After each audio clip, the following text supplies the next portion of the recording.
The others have talked about security, yes. Somewhere last year, there was a major security breach incident at Rich Hospital. You remember somebody went there, there was some destructions and stuff like that. The health minister promised that they were going to improve security at places.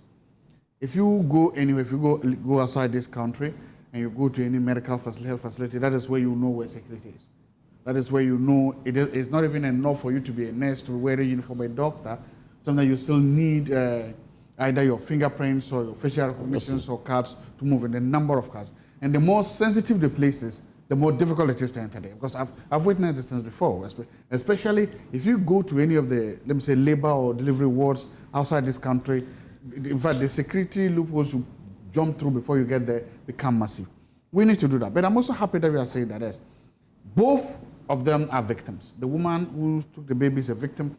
The mother is a serious victim. Both of them will need a lot of psychological and emotional counsel and support to help them go through this. The family. How could a thief be a victim?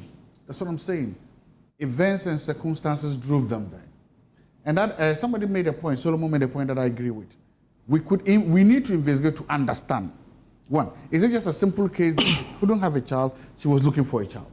That becomes a very simple and direct way. Or she's part of a ring. Exactly. That is the point. Now, if we find out then that she's part of a baby stealing ring, then any of the soft spot we have for her immediately erodes. Because then we didn't realize that, no, that's not the case. We are not saying that it's justified if we realize, but we are saying that sometimes in cases like this, you must try to see whether you can go with a stick and a carrot approach. If not, you will forget and you will ignore certain important critical issues.